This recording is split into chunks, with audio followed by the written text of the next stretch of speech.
Welcome to the Resilience Report, where each week we share the latest on companies engaging in inspirational solutions for our planet and engage with ecopreneurs and lighthouse leaders disrupting their respective industries in pursuit of better, more resilient business. I'm your host, Florence Scott. Thank you for joining me as we dive into this week's report.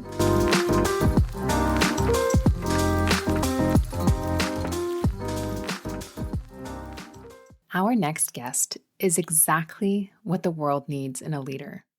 Smart, business savvy, values driven, and a genuinely lovely human being. On top of it, she is the CEO and founder of a truly incredible brand, one that I'm personally a huge fan of and have been for years, the Unscented company.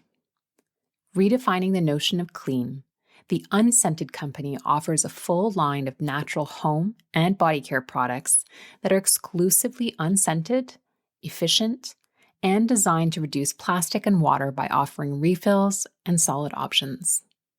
So who is the joyful disruptor behind this brand? Anie Rouleau. A pioneering leader reshaping the future of sustainable business, Anie and the company she founded, the Unscented company, redefines the notion of clean with innovative, natural home and body care products. With a dedication to sustainability and social impact, Anie champions refillable packaging and waterless products, combating single-use plastics and protecting waterways. An advocate for the B Corp model, she promotes local sourcing, ethical leadership, and equal opportunity employment. Annie's achievements include appearing on Dragon's Den Canada, Canada's top growing company for 4 consecutive years, and recognition with the Young Phoenix Prize and the Trudeau Medal. An influential speaker at institutions and organizations such as BDC, C de Montreal, UQAM, Concordia, McGill, ETS, and the University of Ottawa, she's committed to mentoring young female entrepreneurs. Anie leads a B Corp certified and women-owned business, a role she's held since 2011. Anie is such a remarkable leader and has the gift of human connection. I have no doubt that her warmth and passion will shine right through the audio waves. So sit back, relax, and enjoy our chat with Anie. Well, welcome to the Resilience Report, Anie. I'm so happy to have you on today. Oh, it's a pleasure to be here, Lauren. Thank you for inviting me.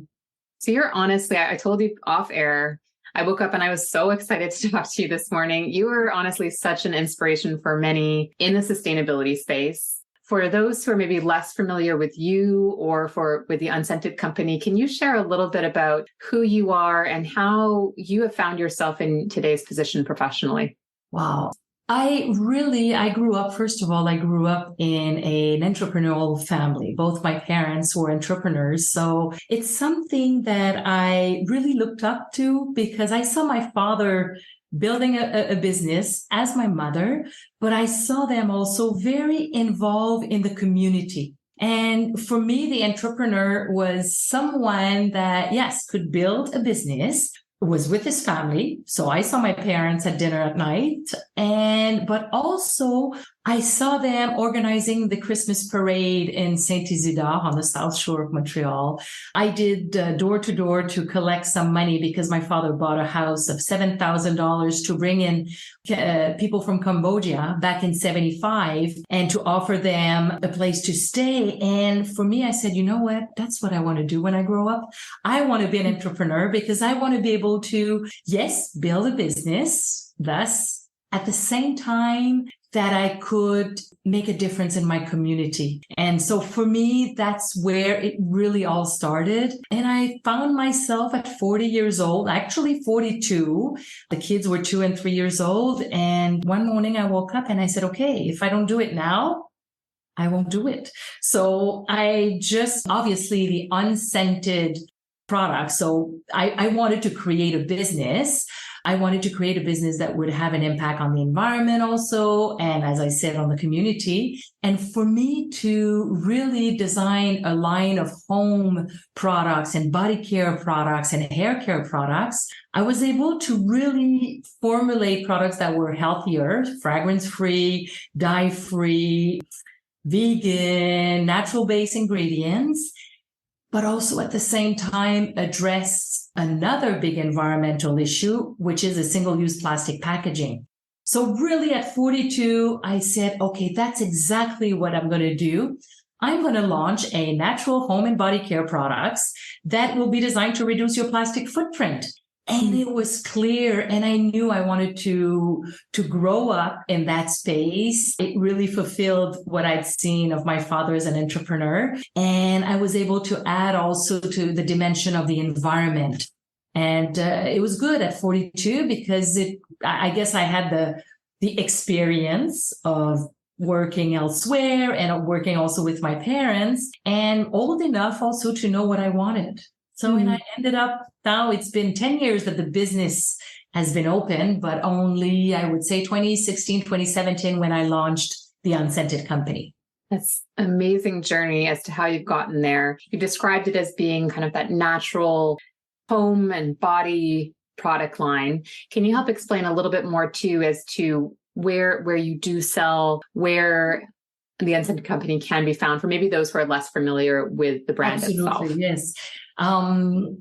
So that's it. The Unscented really is in the space of the household products and the body, bath and body. So you have body care products and hair care products. And we've just launched 6 months ago the baby products, so baby and kids. So I'm in different category, which is pretty interesting because I'm sold to conventional supermarket or the natural space. So the really independent natural store neighborhoods.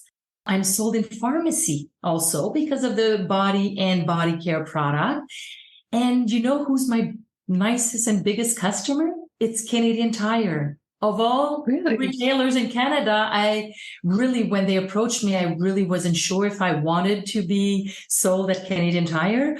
But Greg Higgs, who's the CEO, told me, and I said, why? And he said, because you're a B Corp, woman-owned certified business, natural and biodegradable or eco-friendly products, and locally manufactured. But that's not all the reasons, Anie. My customer go fishing and hunting, and they can't use any fragrance when they wash their hair or body, and I say, or clothing.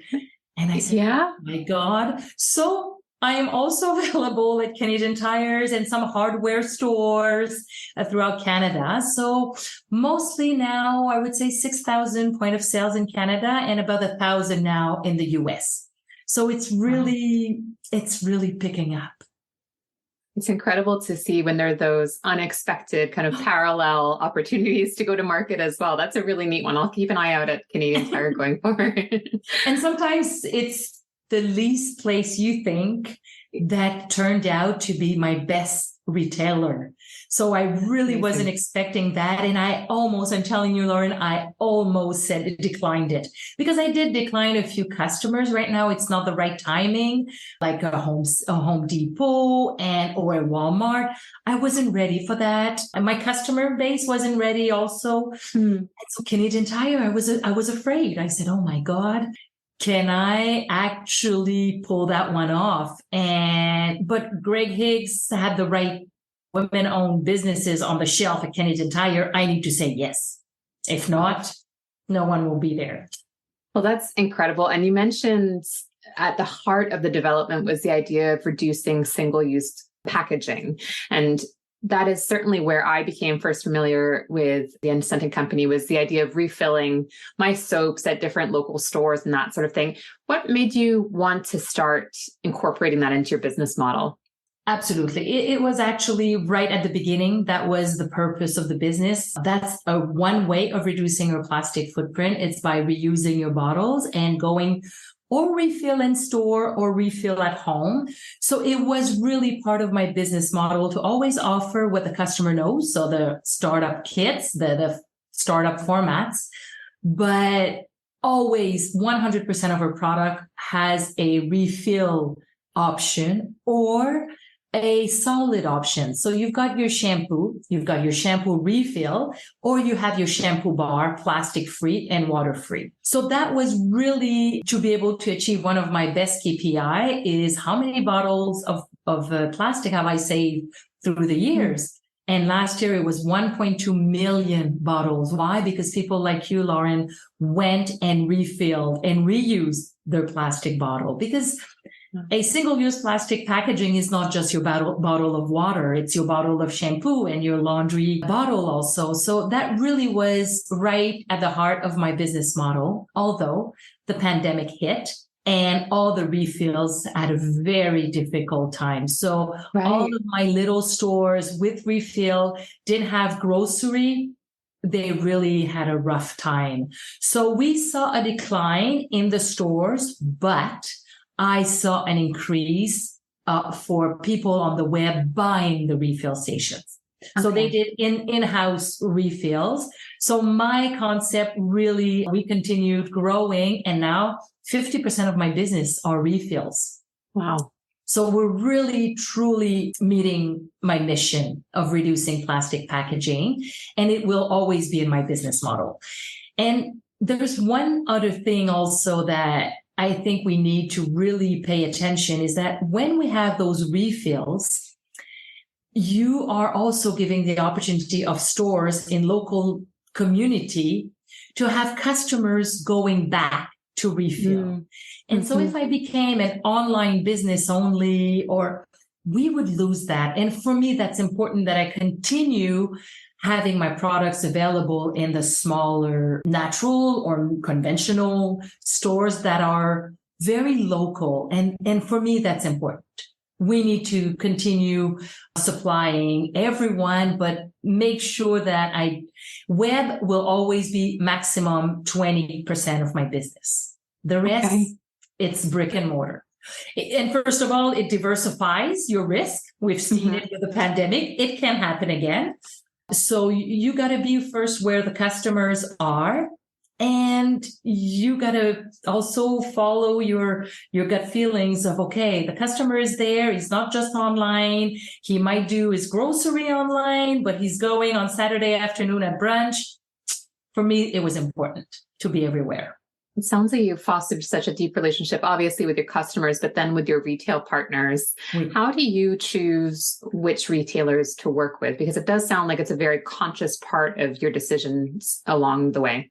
I don't think I did make choices at the beginning. I remember the first customer that said yes, because 5 or even 6, 7 years ago, if I showed up at a retailer and I said, listen, I've got natural base ingredient product line, home care and body care. It's unscented. And oh, by the way, I've got refills. Lauren, I had 3 strikes, period. Yeah. First of all, if it didn't smell lavender or lemon, it's not clean. So I have to go against a very deep relationship with fragrances.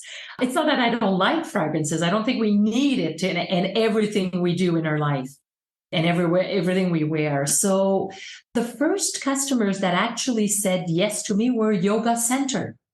So I said, okay, it's not going to be a retailer. They have a little retailer space at the front of each yoga, but they used my products as a B2B in the bathroom. And that's how it started, because the customers saw the products, reached out, and wanted to have retailers around the yoga center. So I started going really to look around each yoga studio that I had and just asked that retailer. And then I said, oh, listen, I'm at this yoga. The customers are requesting it. Can you carry my line? And they would say, yes, absolutely, no problem, but in consignment. I said, oh my God, consignment. Okay. So I said, yes. Today, no near consignment, but that's how I started. So, and really the natural was to really stick into that natural space with the nice zero waste, natural grocery.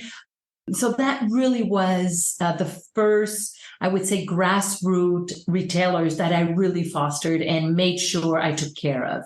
Because to reach to a Whole Food, you got to do your homework with the smaller ones. And after that, you can sign. Now I sign Whole Food. I just came back from New Jersey this week where I saw all the New Jersey Whole Foods, and I'm at Natural Grocer. And so the bigger chain and the larger retailers, they come and get you once you're well established in the grassroots community. That is So neat. And you're mentioning as well that you've had this focus on natural ingredients since the beginning as well. How do you choose which suppliers to work with? And were you impacted at all during some of the supply chain shortages during and since the pandemic? I am very lucky because I was on the lucky side of the fence during the pandemic. Everyone washed their hands. So I had hand soap and I came out with a hand sanitizer 2 or 3 weeks later, which that's another story if we have time. But so I really was on the right side of the fence. And the reason why I didn't have any supply chain issues was because one of my, I want to say B Corp objective and one of my business, I don't know if it's an objective or a business value. I think it's more than an objective. It's really part of my grassroots is to have a local ecosystem. And 85% of my supply ship is within 500 kilometers of my home, which is downtown Montreal. And that for me is non-negotiable. I'm not saying down the road we might have to go maybe in Ontario and maybe Vermont.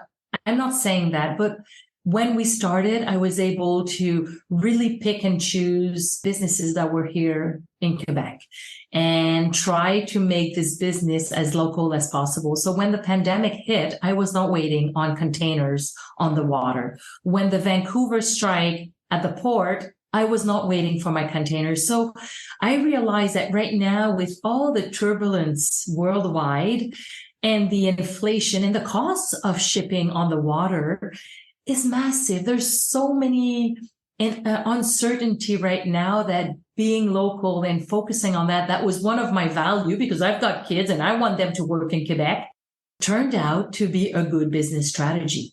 Turned out to be that I did not go out of stock and I was able to supply all of my customers through that 1.5 2 years of once in a lifetime pandemic. And did you want to touch on the hand sanitizer journey as well? Just to give a shout out to my friend Paul Sirka, who's the next morning he woke up from the pandemic. He had totes and totes of alcohol because he produces gin and vodka. He's a neighbor of ours. I didn't know him personally, but he called me up and he says, listen, my customers are restaurants and event, so I might have to go bankrupt by the end of the day, but I've got alcohol. And I called Health Canada and he said, I've got a formula. I can produce hand sanitizer. I said, give it to me, Paul. Give me the formula. Sell me your totes of alcohol with a good profit to keep your people and the lights open. Let's have our 2 marketing department meet to come up with a label. And I will call my customer, which is one of my customers, Lufa Farm, and he will distribute our hand sanitizer. We were sold out in 48 hours. And today he's selling at the SAQ. And he came out of the pandemic because we did hand sanitizer as a collaboration. And for me, you would have told me 3 years ago, Lauren, yes, you're going to do a collaboration with a gin company. I said, over my dead body, but no. So these beautiful stories did come out of the pandemic. And today we can really have a better open mind on who to work with. It doesn't have to be in clothing because I sell laundry detergent. It doesn't have to. Yeah. So really that happened 3 weeks within the pandemic and we just discontinued the hand sanitizer because I'm not a hand sanitizer kind of a person. It's not my favorite product. I think we need to have bacteria on our hands, but for the pandemic, it was essential. And I agree. I did it, but now I discontinued it because it's not, I think a good hand wash mechanically 20-second will do the job. That's the trick. That's the trick. That's an incredible story. And it's so nice to see 2 big Quebec names come together for that kind of opportunity. You did talk about the idea of synthetic perfumes and those being almost directly associated for the longest time. A fresh scent was lemon or lavender. And I can speak from my personal experience that I've gone through a bit of a health journey over the past few years. And I've really discovered a sensitivity I didn't realize was causing issues was synthetic perfume. And so I've been familiar with the Unscented company for a number of years, but I've gained a deeper level of appreciation as I'm trying to slowly, but figure out how to wean off of the synthetic perfumes that we're so used to integrating. So what made you want to do that from the very beginning when clearly it wasn't standard for the rest of the industry? Yes, no, it's absolutely not a standard. And I was really going against everything. I don't have one person around me who said that would work, that I could not offer just an unscented product, that I would limit my growth, and basically it wouldn't work. But I'm intolerant to fragrances. I do get headaches, massive migraine. And I really started being with an unscented environment since the age of 18. And I discovered that really through a doctor, and we were trying everything. And it's not science. I cannot confirm that it is. I just stopped using perfume and synthetic perfume in products.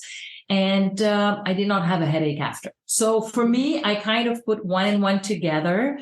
And I just decided that I would create a line. And no. You know what? There's something else that happened. Yes, I'm intolerant. Yes, I wanted to do that. But I walked into a Whole Food in Florida, and they had this big metal shelving, whatever. And they had just written on big letter, unscented products. And they had really took all of the products in their store and put it on that shelf. And I said, oh, I am not the only one having issues with scented products. So really, and I was traveling, and the name The Unscented Company popped up in my head. First thing I did, trademarked it in Canada, trademarked it in the US. $12,000 later, no business, nothing, no accounting, not one customer, but I had the trademarks. And I said, okay, I better do something with that. And so for me, it really was a personal thing. And I could not believe that I was the only one. And today, my customer base or my persona, I don't know how to call them, but whoever buys the Unscented Company is definitely anyone with skin sensitivity or smell sensitivity or asthma or allergy, or if they went through any cancer, chemo, they have a sensitivity on the skin. Any man that lives alone in their apartment that don't want to have a floral scent, any pregnant women, any children. Yeah. And now we've added the man going hunting, fishing, camping, any outdoor, all the cyclists. So a lot of also in the sport where when they wash their clothes, it really with unscented makes it better. So I have enough. I don't need to go compete against those big, huge multinational about fragrances. That's their business. But for me, it was just something I just been living with an unscented environment, even at the office. And it's not obvious for everyone at the beginning when they are hired or they start joining the company and they have to start wearing perfume. Right. And they all come back to me and said, my God, Anie, this is the best thing. I don't mind Friday night, the Saturday night you wear, it doesn't matter. That's not, but the all purpose in your shower you don't need that. Yeah. Yeah. It's once you start opening your eyes to it, it's remarkable of why do we put dyes and perfume in laundry detergent? It's really taken me a number of years to figure it out, but thank you for leading the charge. And you mentioned B Corp a couple of times. And this is a term that I think a lot of our listeners are familiar with, but maybe don't fully understand it. And this is a deep part of what you do. And it sounds like alignment of your business as well. So could you share a little bit more about what B Corp means? Absolutely. When I really discovered that also, I was not familiar that this type of certification existed. It was in 2014 and I was in a conference and that lady, Nathalie Volant, who owns real estate in Montreal, had become certified a B Corp. And I researched it and I said, oh my God, this is exactly what I need to do. Because I grew up in my father's business as ISO. We would really certify the product and the process.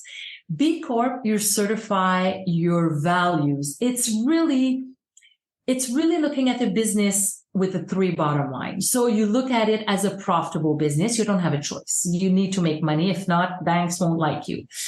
But not to the detriment to the people, your employees, or your community, and the environment. So it's really profit, people, planet, and it's a legal process. So really it's during your status of incorporation. It's really written in the law in your law books. Les livres de minutes, I don't know what it is in English, but so you write down and you close your status of incorporation, and then you manage your business according to those three bottom line.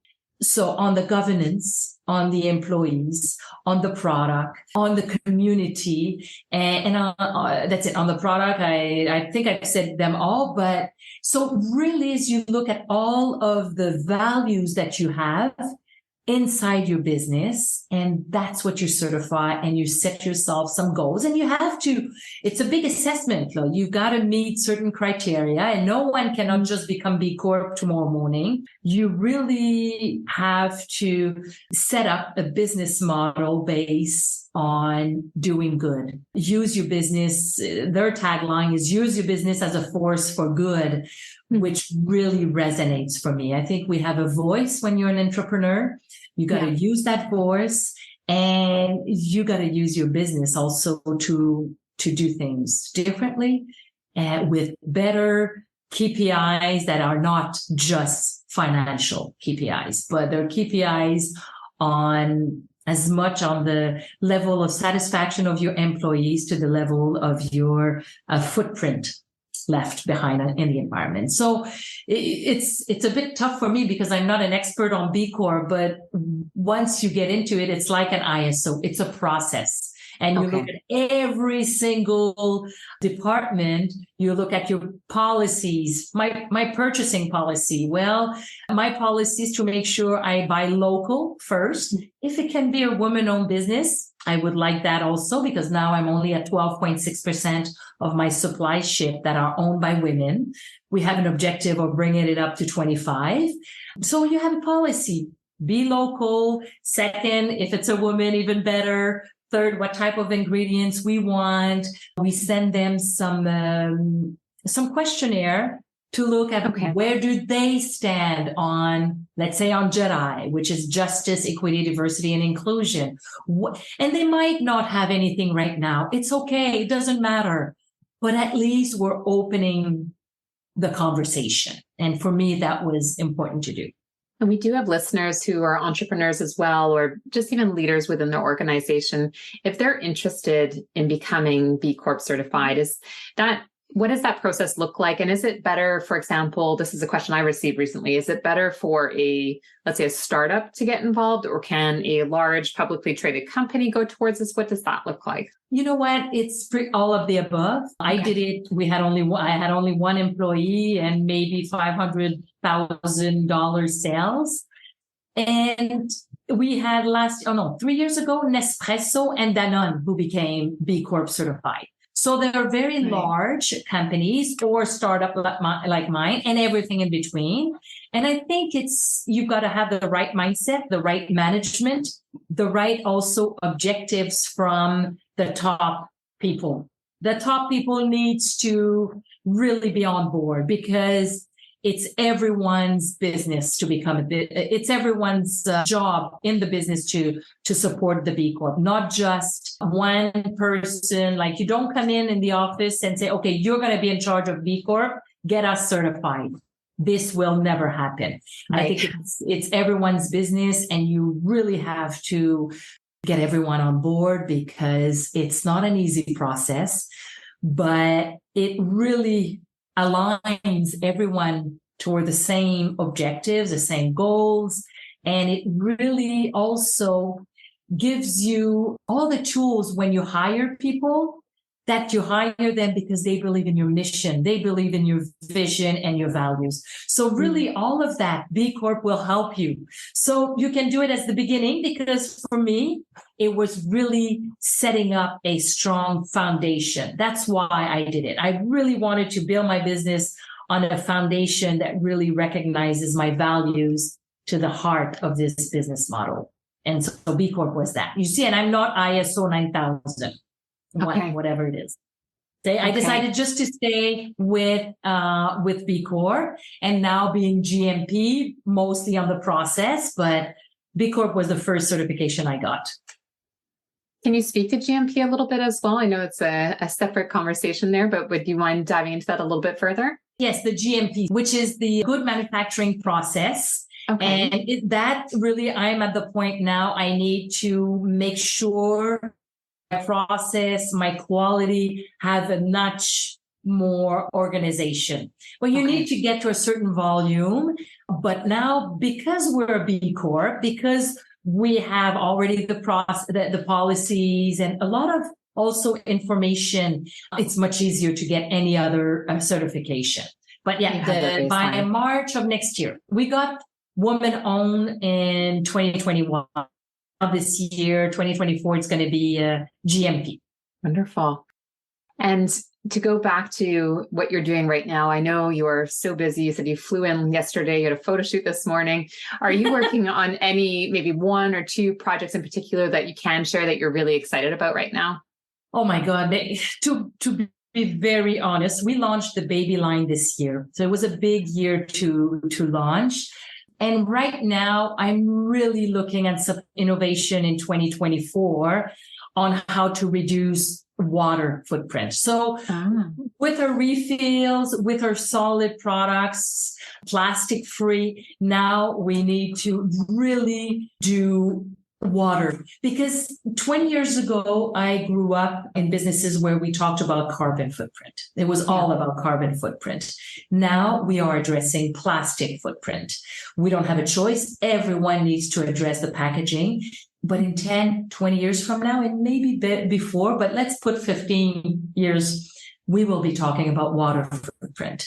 We need to reduce water at the source. We need to reduce water when we're in the shower. So I need to come up with products that are manufactured without water, that don't necessitate water. And ultimately, when you wash your hair, you don't need the water, or wash your dishes, you don't need water.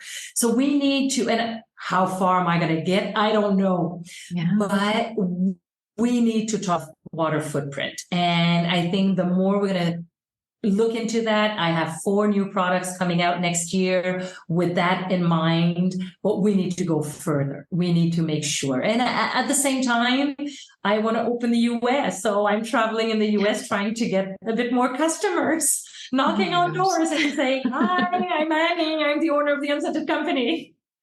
It's so inspiring.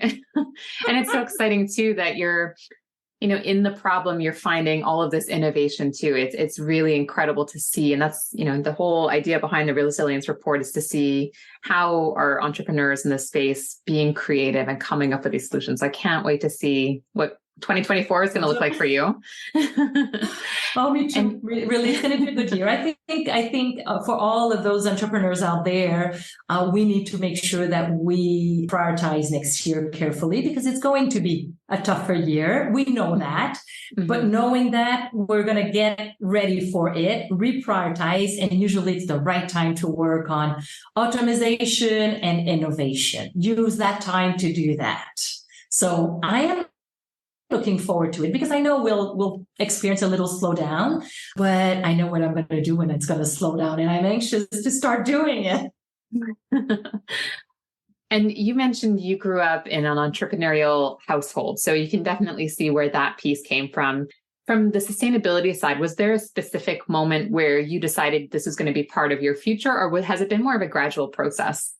No, I would be lying to say I always knew I would end up. Maybe not at 42, 43 years old. Maybe I would have thought it would have been earlier. But you know what? I worked with my parents. He gave me the opportunity, my father, to go open his business in Birmingham, Alabama. So I guess my direction was to go there. And after that, at 35, I met my husband, and I had my kids at 39 years old. And decided to drop everything to stay with the kids and be at least 4 years with them. And to be an entrepreneur with kids, it's a perfect job, because I really was able to start my business, but still not miss one nap in the afternoon, not one ballet recital. I felt like I was I was able to prioritize the kids also, but I always knew I would end up with my business. That's the only thing I know what to do. That's the way I grew up. And at 7 years old, my father was explaining what cash flow was all about at the table. So I knew that early on, and I'm doing the same thing with my own kids. And I'm not too sure if that's good or not, but we don't show the business, but they're interested. And I know I've got two little entrepreneurs inside them. That's amazing. And did you know for a long time that you wanted to have sustainability as part of that entrepreneurial journey, or that's been kind of a process as well? Yes. Did I think that sustainability would be part of my business model right at the beginning? When I started with my father, I was running an assembly plant in Birmingham, Alabama. And right then, he always said to me, Anie, local content is important. And so we would fly in some aluminum lingot all the way from Bordeaux, from Quebec, all the way down to Birmingham, so we could have that local aluminum inside our product. So for him, back then, it was very important that local companies would benefit from our growth. So for me, I don't know if the environment, plastic was never in the mix, but I knew local manufacturing was definitely part of my, the values I grew up with.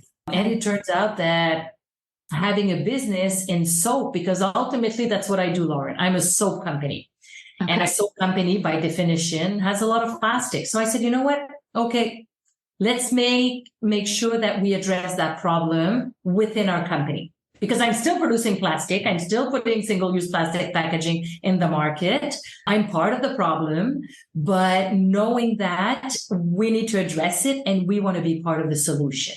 And it's always easier to be part of the solution when you live the problem. So absolutely. That's so neat too, that's the second generation, possibly soon third generation of going into that space. And what advice would you have for a young woman or even a young version of Anie just starting off in sustainability? What advice would you have for that person? Oh my God. That you know what? You can build a business being sustainable and profitable. It really is not a question today. Us women, we have that leadership.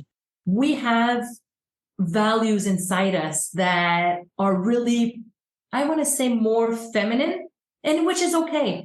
I do believe that we have a different outlook on life, a different outlook on le bien-être commun, like really this common goodwill, or I don't know what it is, the right well-being. Exactly. Thank you. The common well-being, the empathy. And I think it's our time right now, because this is what the world needs. And right now it's the time to start businesses, and being sustainable and profitable is absolutely possible today. And us, we can do that. Absolutely. And you know what? I just feel also that I didn't try to make something that didn't exist. I didn't try to find the best idea out there. I took something that really is very conventional. I'm selling dish soap, but I'm doing it on my own terms and my own values. And so sometimes one thing I would say is that don't search too long. See, it doesn't have to be reinventing the wheel. You can definitely look at something and just do it better. I love that. I really, really think that's opening future entrepreneurs' eyes too, as a different paths that are available. And I'm sure it's not always easy. Even just being on the road, like you were saying, can be a little bit busy. Do you have any tools in your toolbox that just help keep you staying motivated and resilient, even when it doesn't always feel as easy or as exciting?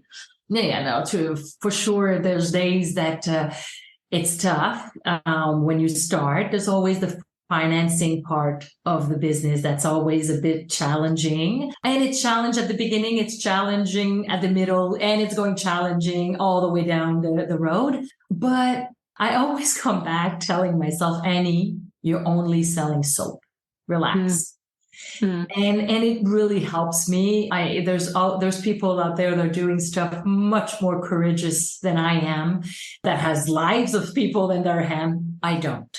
So really, if I'm not done and my day didn't go the way, I go to bed and I'm just selling soap. Tomorrow's another day. I have a dog, and 2 kids, obviously, but my dog really helps me during the day to get up and go walk with him.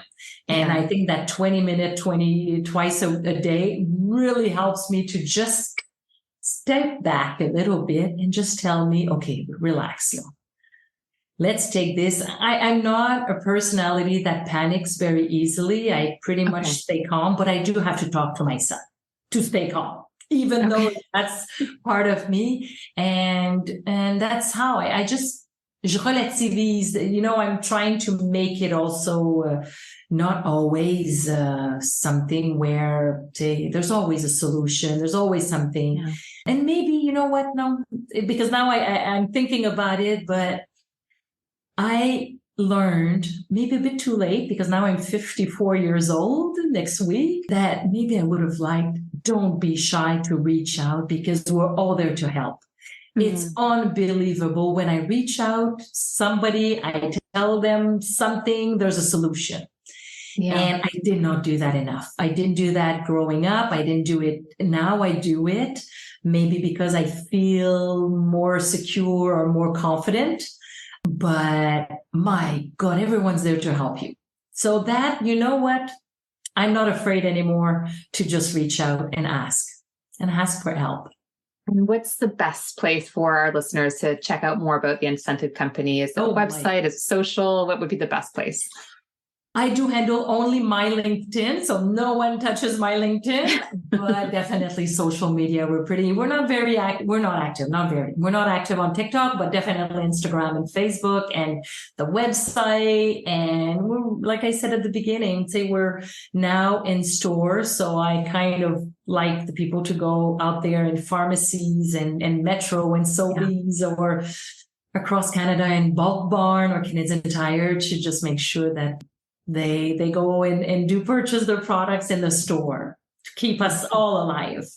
Absolutely. It's such a part of community doing that. So thank you.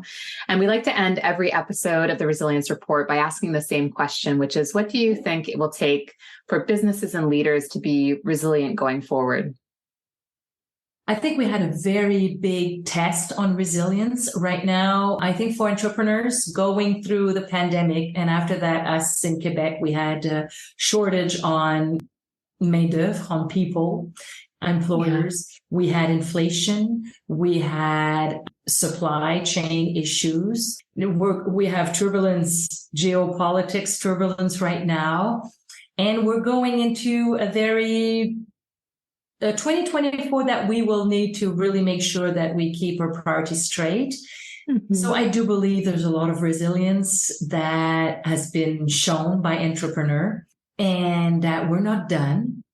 But I do believe by collaborating together will only be the thing that will only be the way out of this.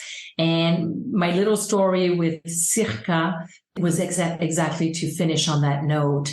Sometimes where you least expect it, someone is going to will be there to help you out. And you don't have to be resilient alone. We can be all together and make sure we stick together. Because we've shown quite a bit. We're the backbone of the economy in most here in Quebec. Say 80% are small and medium businesses. We're important to the workforce. We're important to the economy. We need to make sure that we collaborate and we help each other. And I say that to all other women entrepreneurs also, where I do believe that when we help each other, it's not just the addition of 1 + 1 makes 2, but it makes 3. And it does matter. Well, Anie, thank you so much for joining us. My skin thanks you too. It's been much better since I've switched to all your laundry products and soap. So nice. Thank you very much. I started off by saying you're an inspiration to so many, but I really do mean it. So thank you very much. Thank you, Lauren, for having me. It was a pleasure to be here today with you. I hope that you've enjoyed this week's edition of the Resilience Report. If you would like to hear and see more, be sure to check out @The Resilience Report on YouTube, Instagram, and LinkedIn. Until we connect again, remember, Even on the darkest of days, we all have the opportunity to be a lighthouse for others as we collectively pursue better, more resilient business.